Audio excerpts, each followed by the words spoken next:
মাত্র 100 থেকে 150 টাকা খরচ করে 800 টাকা দামের ড্রিম কেক এখন ঘরেই তৈরি করে নিন। আসসালামু আলাইকুম everyone, welcome back to my channel.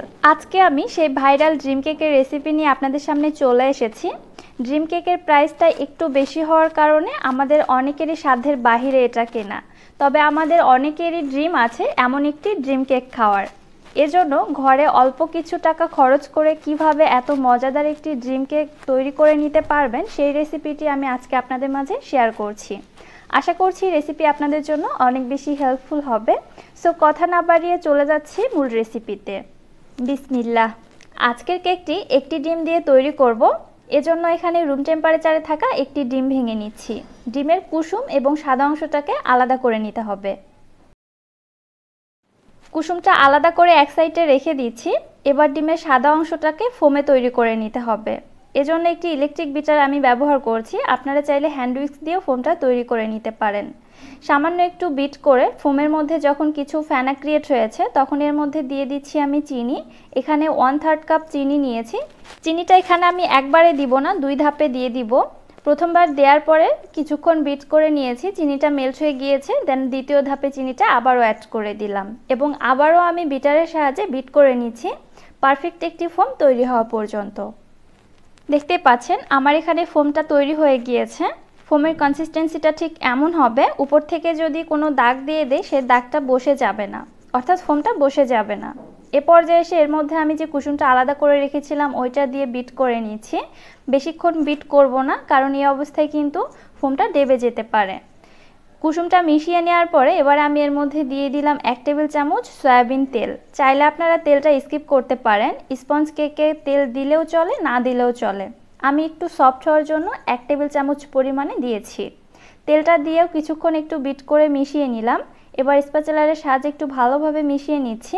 নিচে যদি কোনো অবশিষ্ট অংশ থেকে থাকে খুব ভালোভাবে মিক্সড হয়ে যাবে। এখানে ফোমটা রেডি হয়ে গিয়েছে, দেখতে পাচ্ছেন ফোমের কনসিস্টেন্সিটা ঠিক এমন হয়েছে। এবার এর মধ্যে আমি শুকনো উপকরণগুলো অ্যাড করে দিব। শুকনো উপকরণ অবশ্যই চেলে দিব। এজন্য একটি স্ট্রেনারে নিচ্ছি 1/3 কাপ ময়দা, 2 টেবিল চামচ কোকো পাউডার আর দিয়ে দিচ্ছি 1/3 টিস্পুন বেকিং পাউডার। এবারে শুকনো উপকরণগুলো চেলে আমি সম্পূর্ণটা ব্যাটারের মধ্যে দিয়ে দিলাম। ইলেকট্রিক বিটারে যে কাঁটাগুলো ছিল সেই কাঁটার সাহায্যে এবারে শুকনো উপকরণগুলো আমি ব্যাটারের সঙ্গে ভালো করে মিক্সড করে নিচ্ছি। আপনারা চাইলে এখানে হ্যান্ড উইক্সও ইউজ করতে পারেন। আর আমি কত স্লোলি এই কাজটি করছি আশা করছি আপনারা বুঝতে পেরেছেন। একদম তাড়াহুড়া করছি না বা উল্টাপাল্টাভাবে ঘুরিয়ে নিচ্ছি না। এক সাইড থেকে এভাবে ঘুরিয়ে ঘুরিয়ে কিন্তু আমি ব্যাটারটি তৈরি করে নিয়েছি। প্রথমে আমি যেভাবে করেছিলাম ঠিক সেই স্পিডে আপনাদের দেখিয়ে দিয়েছি। এ পর্যায়ে এসে আমি স্পিডটা বাড়িয়ে দিয়েছি কারণ ভিডিওটা অনেক বেশি বড় হয়ে যাবে। খুব ভালোভাবে মেশানো হয়ে গিয়েছে, দেখতে পাচ্ছেন একদম পারফেক্ট একটি ব্যাটার তৈরি হয়েছে। ব্যাটারের ফোম কিন্তু একটুও নষ্ট হয়নি, দেখতে পাচ্ছেন ব্যাটারটা কত বেশি ফোমি হয়েছে। একটু সাবধানতা অবলম্বন করে ব্যাটারটি তৈরি করলে আপনাদের ব্যাটারটাও ঠিক এমনই হবে। এবার একটি স্প্যাচুলারের সাহায্যে উল্টে পাল্টে ভালোভাবে মিশিয়ে নিচ্ছি। নিচে যদি কোনো শুকনো উপকরণের দলা থেকে থাকে তাহলে খুব ভালোভাবে মিশে যাবে। দেখতে পাচ্ছেন একদম পারফেক্টলি ব্যাটারটি তৈরি হয়েছে। এবারে চলে যাচ্ছি কেকটি বেক করার জন্য। কেক বেক করার জন্য এখানে আমি এরকম একটি সিলভারের মোল্ড নিয়েছি। আপনারা আপনাদের পছন্দ মতো যে কোনো মোল্ড অথবা স্টিলের বাটিতেও কেকটা বেক করে নিতে পারেন। আর খেয়াল করেছেন হয়তো মোল্ডের মধ্যে আমি কোনো পেপার দিইনি বা তেলও ব্রাশ করে দিইনি। কেকটা এভাবেই বেক করে নিব। সম্পূর্ণ ব্যাটারটি দেওয়ার পরে একটু কাঠির সাহায্যে আমি এভাবে নেড়ে চেড়ে দিলাম যেন ভেতরে কোনো বাবলস থাকলে সেটা বের হয়ে যায়। চলে আসলাম চুলাতে কেকটি বেক করার জন্য। একটি হাঁড়ির মধ্যে আমি একটি স্ট্যান্ড বসিয়ে দিলাম। এবার ঢাকনা দিয়ে ঢেকে হাঁড়িটি প্রিহিট করে নিলাম 5 মিনিটের জন্য। এই অবস্থায় চুলার হিট হাইতে ছিল। এবার চুলার হিট লোতে করে দিয়ে কেকের মোল্ডটি বসিয়ে দিলাম এবং ঢাকনা দিয়ে ঢেকে দিলাম। ঢাকনার মধ্যে যে ছিদ্রটা ছিল সেটাও বন্ধ করে দিলাম। এবার আমি কেকটি বেক করে নিচ্ছি প্রায় 20 মিনিটের মতো। এর মধ্যে কেকটা বেক হয়ে যাবে। কেকটা এদিকে বেক হতে থাক, ততক্ষণে আমি চকলেট গানাশটা রেডি করে নিব। এখানে একটি মিক্সিং বোলের মধ্যে নিচ্ছি 50 গ্রাম ডার্ক চকলেট। আপনারা চাইলে এখানে যে কোনো চকলেট নিতে পারেন এবং এর মধ্যে দিয়ে দিচ্ছি 100 গ্রাম হুইপড ক্রিম। যতটা চকলেট নিব তার ডাবল এখানে ক্রিম নিতে হবে। এবারে ডাবল বয়লারে ক্রিম এবং চকলেটটাকে আমি মেল্ট করে নিচ্ছি। ডাবল বয়লার বলতে পানির ভাপের উপর বাটিটাকে রেখে এগুলো মেল্ট করে নিচ্ছি। আপনারা চাইলে গরম পানির উপর বাটিটা রেখেও কিন্তু মেল্ট করে নিতে পারেন। দেখতে পাচ্ছেন আমার এখানে চকলেট গানাশটা রেডি হয়ে গিয়েছে। এবার আমি এটাকে এক সাইডে রেখে দিচ্ছি ঠান্ডা হওয়ার জন্য। অপরদিকে আমি যে কেকটা বেক করতে দিয়েছিলাম, কেকটা পুরোপুরিভাবে বেক হয়ে গিয়েছে। দেখুন আমি একটি টুথপিকের সাহায্যে চেক করে নিচ্ছি, টুথপিক একদম ক্লিন আসছে, অর্থাৎ আমার কেকটা বেক করা হয়ে গিয়েছে। এবার গরম গরম মোলটি আমি চুলা থেকে নামিয়ে এর উপরে দিয়ে দিচ্ছি সুগার সিরাপ। 3 টেবিল চামচ চিনি এবং 2 টেবিল চামচ পানি দিয়ে আমি এই সুগার সিরাপটা তৈরি করে নিয়েছি। গরম কেকের উপর সম্পূর্ণ সিরাপটাই দিয়ে দিলাম। এবার এটাকে এক সাইডে রেখে দিচ্ছি সিরাপটা সোপ করে নেওয়া পর্যন্ত। ততক্ষণে আমি কেকের জন্য চকলেট ক্রিমটা রেডি করে নিব। এজন্য একটি মিক্সিং বোলের মধ্যে নিচ্ছি 1/3 কাপ হুইপড ক্রিম। এখানে একদম বরফ ঠান্ডা ক্রিমটা আমি নিয়েছি। এরপর একটি ইলেকট্রিক বিটারের সাহায্যে ক্রিমটাকে বিট করে নিচ্ছি। কেক ডেকোরেশন করার জন্য ক্রিমটা যতটা স্টিফ করে নেওয়া হয়, এই ক্রিমটা ততটা স্টিফ হবে না, একটু নরম টাইপেরই হবে। দেখতে পাচ্ছেন এখানে আমার ক্রিমটা রেডি হয়ে গিয়েছে। ক্রিমের থিকনেসটা ঠিক এমন হবে। এবারে আগে থেকে যে চকলেট গানাশটা আমি রেডি করে রেখেছিলাম, সেখান থেকে 1 চামচ চকলেট গানাশ আমি ক্রিমের মধ্যে দিয়ে দিচ্ছি এবং বিটারের সাহায্যে আবারও বিট করে নিচ্ছি। তৈরি হয়ে গেল আমার চকলেট ক্রিম। একটি স্প্যাচুলারের সাহায্যে নিচের ক্রিমটা উপরে দিয়ে একটু ভালোভাবে মিক্সড করে নিচ্ছি। মেশানো হয়ে গেলে এবার ক্রিমটা আমি একটি পাইপিং ব্যাগে নিয়ে নিচ্ছি। সম্পূর্ণ ক্রিমটা পাইপিং ব্যাগে ভরিয়ে নিয়েছি। এবারে মুখটা বন্ধ করে নিচ্ছি। ওইদিকে কেকটা সুগার সিরাপটা খুব ভালোভাবে সোপ করে নিয়েছে। এবার পাইপিং ব্যাগের মাথাটা কেটে আমি এইভাবে ক্রিমটা কেকের উপরে দিয়ে দিচ্ছি। সম্পূর্ণ ক্রিমটা দিয়ে দেওয়ার পরে একটি স্প্যাচুলারের সাহায্যে উপরটা খুব ভালোভাবে একটু সমান করে নিচ্ছি।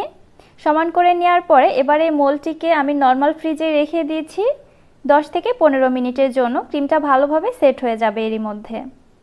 15 মিনিট পরে কেকটা ফ্রিজ থেকে নামিয়ে নিলাম। এবারে যে চকলেট গানাশটা আমি রেডি করে রেখেছিলাম, সেই সম্পূর্ণ গানাশটা এখানে দিয়ে দিচ্ছি এবং একটু ভালোভাবে কেকের উপরে ছড়িয়ে দিচ্ছি।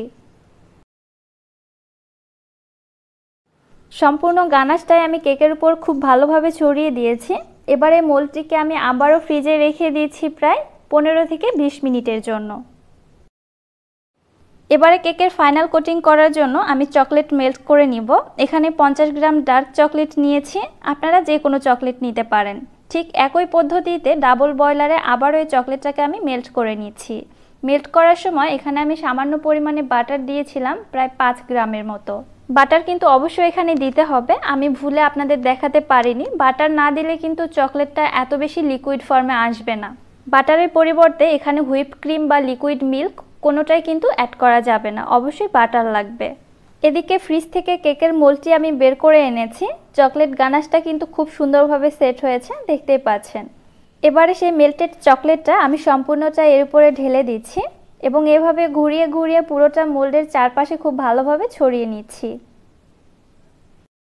ব্যাস 99% কাজ কমপ্লিট। এবারে ফ্রিজে রেখে কেকটি সেট করে নিলেই পুরোপুরি খাওয়ার জন্য রেডি। আমি ফ্রিজে রেখে দিচ্ছি প্রায় আধা ঘন্টার জন্য। আধা ঘন্টা পর ফ্রিজ থেকে কেকটি নামিয়ে আনলাম। দেখতে পাচ্ছেন উপরের লেয়ারটা কত সুন্দরভাবে সেট হয়ে গিয়েছে, আলহামদুলিল্লাহ। এবারে উপর থেকে আমি কিছু কোকো পাউডার ডাস্ট করে নিচ্ছি, কেকটা দেখতে আরও বেশি সুন্দর লাগবে। দেখতেই তো পেলেন কত সহজ ড্রিম কেক তৈরি করা, আর ঘরোয়া উপকরণে তৈরি করেছি খুবই অল্প খরচের মধ্যেই। সো ড্রিম কেক খাওয়ার জন্য আমাদের আর রেস্টুরেন্টে যেতে হবে না। রেস্টুরেন্টের সাথে ড্রিম কেক এখন ঘরেই তৈরি করে নিতে পারবো। কেকটা এবারে আমি আপনাদের ভেঙে দেখাচ্ছি, উপর থেকেও কত সুন্দরভাবে সেট হয়েছে।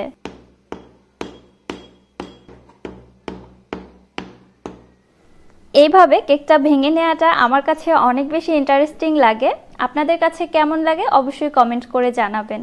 রেসিপি ভালো লাগলে যারা ইউটিউব চ্যানেল থেকে ভিডিওটি দেখছেন, চ্যানেলটি সাবস্ক্রাইব করে পাশে থাকা বেল আইকনটিতে ক্লিক করে রাখবেন আমার পরবর্তী ভিডিও নোটিফিকেশন সবার আগে পাওয়ার জন্য। এবং যারা ফেসবুক পেজ থেকে ভিডিওটি দেখছেন, পেজটিতে অবশ্যই একটি লাইক এবং ফলো দিয়ে দিবেন। সো আজকে আর বেশি কথা বাড়াচ্ছি না, আজকের মতো এখানেই বিদায় নিচ্ছি। আল্লাহ হাফেজ।